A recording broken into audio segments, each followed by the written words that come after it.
Hey everyone, it's Tricia Carr. I am joined here today with Crystal Anne Compton, and we wanted to come and have a chat together and talk to you guys also about magic. Yeah.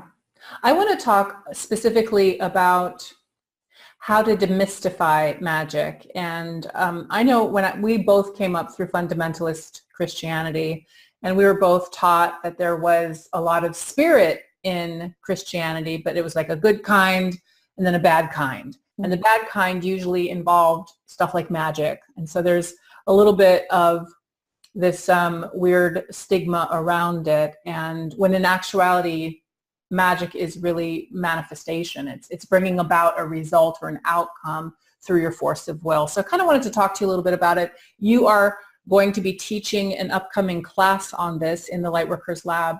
It's called Manifesting with Magic. Is that correct? That's it. Yep. And if you're watching this video at a time that isn't, present to us making this video now, it should be available in the Lightworkers Lab Advanced Learning as an on-demand class. Yeah, we'll make it available evergreen because it's going to be wonderful. So it's a 2-day class. I think you're going to do 2 different classes, and with the first day you're going to talk about magic, and the second day you're going to talk about different like divination tools, or like what are you going to do on the second day? Yes, well, the first day I will talk a bit about, like what you're saying, demystifying it and understanding how it's very practical. It's something that we are doing. And just like in the way that, if we take it back to maybe many centuries where people thought that they got ill, physically ill, because the gods were against them. But now we understand that it's actually our partnership with our bodies and with nature that keeps us on the healthy side. And of course, that isn't only just on the physical, it's the emotional and mental as well that helps our physical bodies stay healthy. So as you're talking about the stigma that we may have gained from dogmatic, fear-based, fundamentalist kinds of religion, that I think it's time for us to outgrow that in the same way that we outgrew the stigma of how we got sick and that the gods were against us. Because again, those people who are afraid of the gods making them ill, or the demons, whatever they may call them, making them physically ill, they were still just managing their health, even though they weren't conscious of it. And so this is how I would translate it, to really kind of lay that out. And there actually are, I don't know if dozens or hundreds, probably in the hundreds, I would say, scientific studies on magic, and they call it psi research. Right.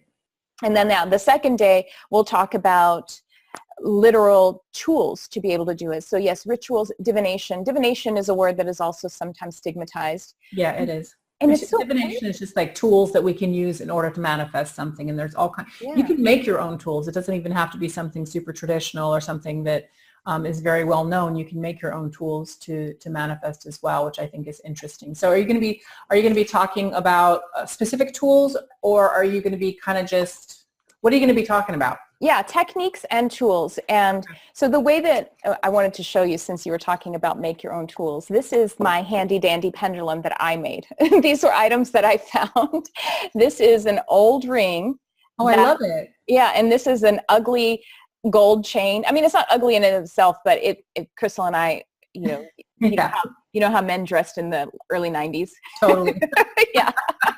So this was something that I think my husband was given for like high school graduation. Right. But it's probably got a really good weight to it, though. It does. Exactly. Yeah. And this ring, I actually didn't know the history of this ring after I had picked it out of my husband's. He doesn't really have a jewelry box, but he has this collection like with this stuff. And I was like, oh, what's this ring? Can I wear it? And I thought it was something that he picked up like in Melrose Avenue, where there's a lot of like kind of Dilfy kind of wear. And it was like a manccessory. And I was like, seriously, you're going to wear this? But he's like, yeah, I use it. I don't wear that. I found out many years later, after using it as a pendulum, that it was this uncle of his who passed when he was very young, but he was very esoteric and very mystical, and as well as religious, but he had this kind of very mystical library of esoteric books. And so he was a very mystical person. There are no coincidences. That's perfect. Right? Yeah. So my mother-in-law told me about it. Anyway, so that's my pendulum. It's not, I didn't purchase anything new from my pendulum. So anyway, back to what am I going to be teaching? The tools, I will be teaching tools and techniques. So yes, anything that is assisting us in our understanding and our manifestation, or just, our well-being, I call that a tool. Really everything that we consider secondary to us, even Crystal, as our friendship, Crystal is a tool for me. She's a reflection of my heart and our friendship.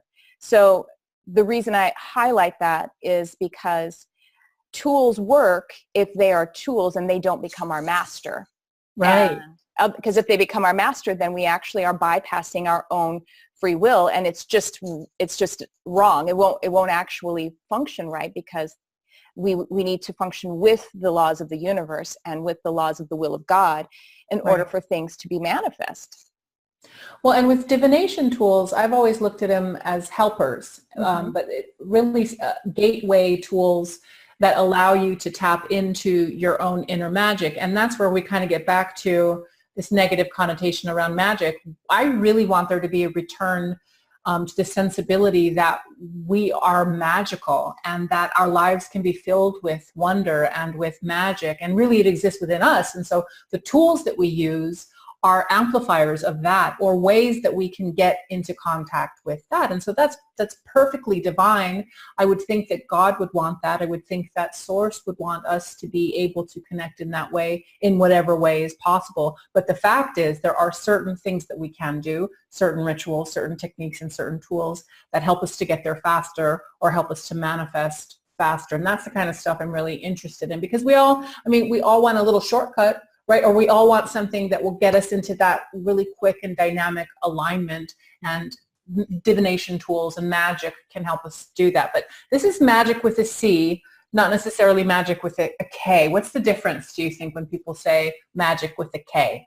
Well, I think that people started putting the K on the end because they wanted to highlight really kind of a religion, or, a structure of belief system that had to do with, well, it had a lot to do with Wicca, I think, the religion of Wicca, which is actually a relatively new religion. But magic with a K, I think that actually started, that before Wicca was totally developed, it actually stems back to even further before that.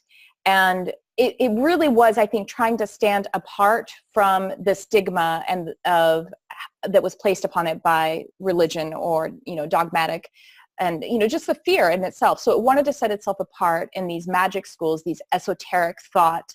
And, they always called it the secrets, that, they were studying the secrets of life and of nature. Part in an initiation, a mystery school, right? Mystery, yes, the mystery schools. And again, I think that was just in reaction to what was the overriding kind of collective consciousness being imposed upon us, the conditioning.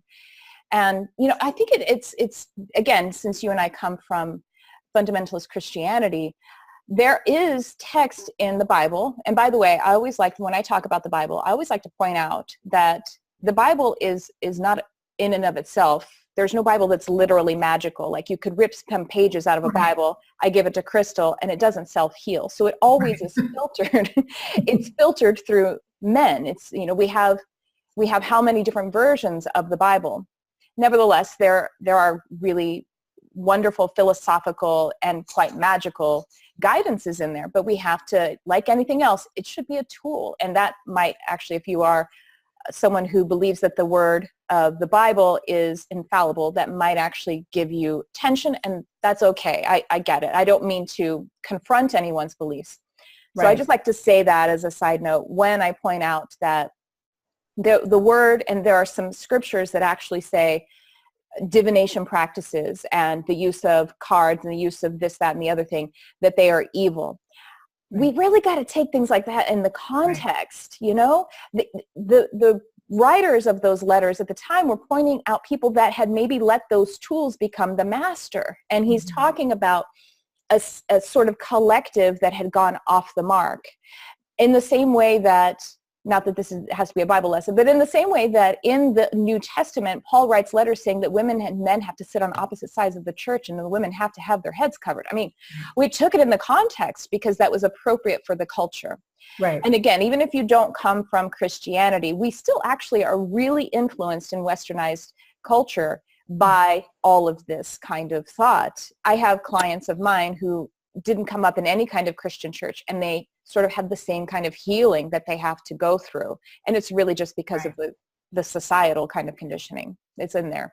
Right. And yeah. I was going to say, I think with magic with the K, there is the definite pagan connection to that. And I think there's a misunderstanding about what paganism is. And there's also negativity around that. And so people shy away from it. So I think the emphasis really needs to be manifestation. And it really, well, first of all, we are magical. Jesus said, we are all gods. Well, he quoted that. We are all gods.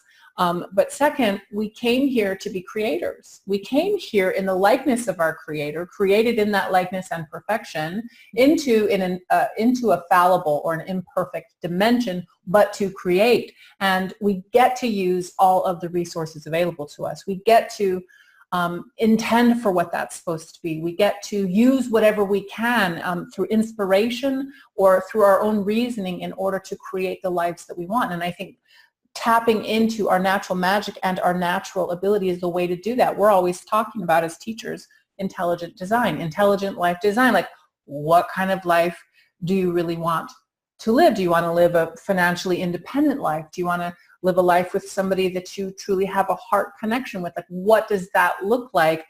Being able to visualize that and to form an intention around that. Like, that's the first part of magic, is actually conceiving of the vision for what is the scripture? People perish with a lack of vision. People perish. How does it go? I'm not familiar with what you're... People perish from a lack of vision. I forget what the scripture is, but it's absolutely correct. If they can't see it, then they really can't manifest it. So the first thing to do in order to have a magical life is to get really clear about what it is you want to materialize with your magic wand. What kind of life do you want to have, right? Absolutely, because again, whether we look at it through some of that lens of Christianity, through any belief system truly, and from the perspective of metaphysics, and you know, that we have, you either believe in a free will universe or you don't. So the law of free will means that we get to manifest all the way through the many, many, many subtle layers of whatever our desires are, whatever twists and turns are in our conscious and subconscious mind. That is what we manifest. That is what free will is. And it is not thwarted by the universe. There's no angel or nor God who would interfere with our absolute free will. And that's what divination and manifestation techniques help us to do, to get us in alignment, to align our free will, to align our desire, our intention, and then our attention, allow that to make the intention to become formed as attention, and then we impress that upon the field of the universal plane.